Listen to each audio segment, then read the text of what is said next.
안녕하세요. 인천대학교 국어교육과 우신영 교수입니다. 지금부터 국어 수업에서 실천할 수 있는 인성교육 수업 사례를 안내해 드리겠습니다. 이 수업은 중학교 국어 교육과정의 성취기준 중 근거의 차이에 따른 다양한 해석을 비교하며 작품을 감상한다를 반영한 것입니다. 이 수업 설계의 핵심은 공감과 소통이라는 인성 덕목을 문학 수업과 통합한 것입니다. 나와 다른 사람의 생각을 귀담아 들을 수 있는 인성 능력은 문학작품을 해석하는 상황에서도 예외가 아닙니다. 문학은 필연적으로 다양한 해석을 만들어냅니다. 저마다 다른 해석의 차이는 없애야 할 것이 아니라 오히려 자연스러운 것입니다.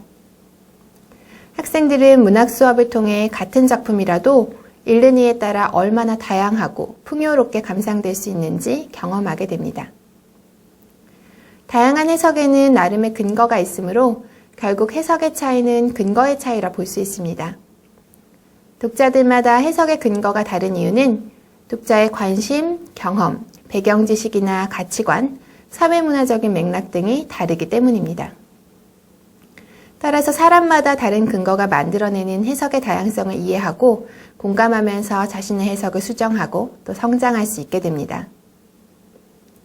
이 수업의 학습 목표는 다음과 같습니다. 첫째, 문학이 다양한 해석을 생산하는 소통행위임을 안다. 둘째, 다양한 해석을 비교하며 해석 공동체와 소통할 수 있다. 이 수업은 전체 2차시로 구성되어 있습니다. 크게 만남, 소통, 내면화의 3단계를 통해 문학작품과 공감적 소통을 이루고 자신을 변화시키는 흐름으로 이루어져 있습니다. 1차시는 작품과 만나 주체적인 해석을 생산하는 과정이고 2차시는 자신의 해석과 타인의 해석을 경청하며 공감적 소통을 수행하는 과정으로 구성하였습니다. 마지막으로 학습자는 타인과의 소통 이후에 자신의 해석이 어떻게 달라졌는지 성찰하게 됩니다. 본 수업 안내 영상은 실제 수업을 축약하여 제시하는 것이 아니라 수업의 흐름을 따라가면서 본 지도자료를 어떻게 활용하시면 되는지 안내하는 방식으로 진행하겠습니다.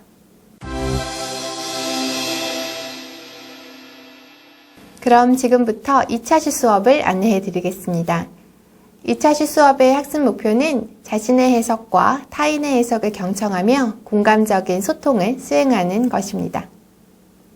생각 열기 단계입니다. 소설 사랑손님과 어머니를 영화화한 작품 사랑방 손님과 어머니의 포스터를 감상하도록 합니다. 그리고 학생들이 각자 소설을 읽으며 상상했던 인물이나 상황과 어떻게 같고도 다르게 영화에서 나타나는지 말해보도록 합니다. 학생들은 포스터를 본 후 자신이 상상했던 인물 상황과 영화 속 인물 상황의 차이점과 유사점을 자유롭게 발표합니다.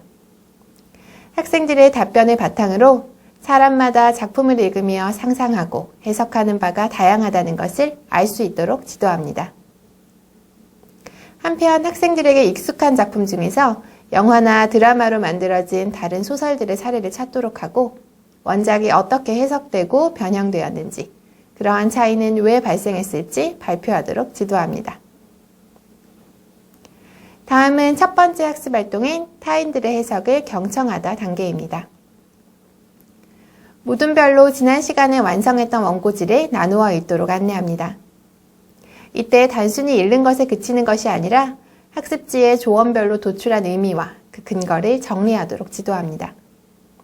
즉, 다양한 해석이 발생하게 된 까닭을 생각해보고 각자 활용하고 있는 근거의 차이들을 검토하면서 조별로 대화를 나눌 수 있도록 합니다. 서로 진지한 태도로 해석을 공유할 수 있도록 분위기를 조성하고 왜 같은 작품에 대해 다양한 해석이 도출되었을지 생각해 보도록 합니다.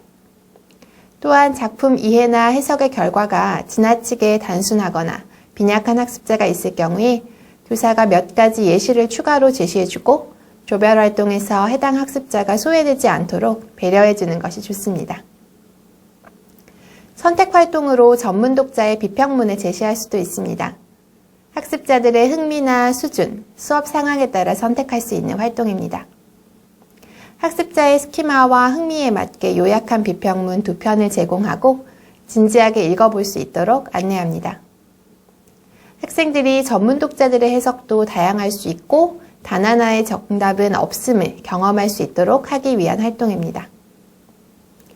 두 편의 비평문에 나타난 해석의 관점 및 근거의 적절성과 의미를 판단해 볼 수 있도록 하고, 나아가 학습자 자신의 해석과 어떤 공통점과 차이점이 있는지 비교해 보도록 합니다. 학습자들이 전문 독자의 해석을 정답으로 받아들이지 않도록 유의하고, 비평문의 난이도 역시 학습자의 눈높이에 적합하게 윤문하여 제공합니다. 이때 학습자의 부담을 줄이기 위해 제시되는 비평문의 수는 2편 정도가 적절하며, 되도록 각 비평문의 해석적인 관점과 근거가 명확하게 대별되는 비평문으로 선택하여 해석의 비교라는 활동의 성격을 부각시키는 것이 좋습니다. 두 번째 학습 활동은 타인들의 해석과 나의 해석의 만남으로 공감적 소통의 인성교육 모형에서 가장 핵심적인 활동입니다. 교사는 학습자가 해석 공동체와의 소통 후에 사랑손님과 어머니에 대한 자신의 해석을 조정하도록 안내합니다. 다양한 해석을 비교하고 경청했던 모든별 소통 결과에 토대하여 1차 시에 작성했던 작품 해석의 결과를 일정 부분 조정하거나 변화시켜 보도록 지도합니다. 2차 시 학습지에 나오는 원고지에 다시 한번 소설에 대한 해석을 작성하도록 안내합니다. 다음은 학생들이 작성한 해석의 예시입니다. 나는 이 작품의 의미가 한 사람에 대한 지고지순한 사랑이라고 생각한다. 그러한 사랑을 억압하는 사회를 비판하는 내용이라고 해석할 때도 있었지만, 친구들의 해석을 살펴보다 보니 역시 이 소설을 사회 비판적 작품으로 보는 데는 무리가 있는 듯하다. 오키라는 서술자를 선택한 것만 보아도 이미 작가는 이 사랑을 그저 투명하고 아름답게 그리려고 마음먹었던 것 아닐까 싶다. 다음 학습 활동은 해석 공동체와 소통하기 이전의 해석과 어떻게 달라졌는지 살펴보기 위한 해석 성찰일지 쓰기입니다. 해석 공동체와 소통하기 이전의 해석과 어떻게 달라졌는지 살펴보기 위해 해석 성찰일지를 쓰도록 지도합니다.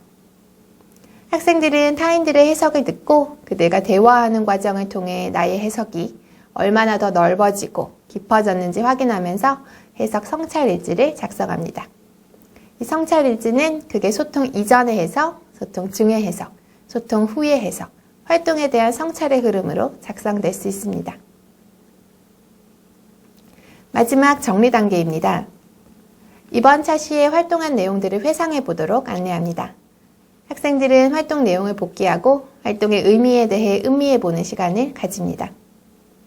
교사는 타인의 해석을 경청하고 공감적으로 대화 및 소통해 나가는 태도가 필요함을 강조하는 한편, 학생들을 더 넓은 소통의 장으로 초대하기 위해 다음과 같은 과제를 제시할 수 있습니다. 사랑손님과 어머니에 대한 자신의 최종 해석을 온라인 카페에도 게시하는 과제를 안내합니다. 그리고 일주일 동안 최소 2편 이상의 다른 글에 대해 댓글을 쓰고 자신의 글에 달린 댓글에 대댓글을 쓰는 과제를 부여합니다. 이 과제는 교실 안에서 일어났던 해석의 공감적 소통이 교실 바깥에서 더욱 확장되도록 하기 위해 제시되었습니다. 온라인 소통의 특성상 더욱 활발한 해석 소통이 일어날 수 있기 때문에 수업 카페나 기타 인터넷 게시판을 활용하는 것이 좋습니다. 가정에서 인터넷 사용이 어려운 학습자가 있다면 교내 컴퓨터실을 활용할 수 있도록 해줍니다.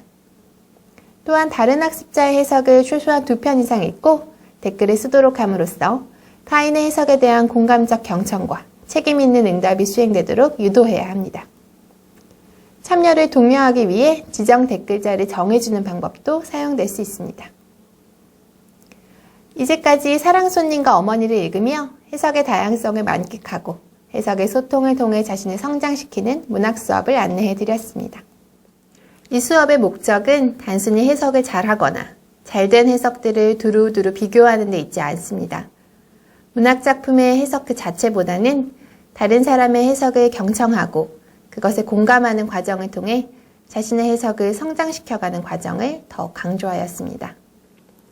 저마다 다른 작품 해석과 이로 인한 갈등은 해결해야 할 문제가 아니라 오히려 해석의 차이와 갈등을 통해 자신을 성찰하거나 성장시켜 나갈 수 있음을 강조한 것입니다.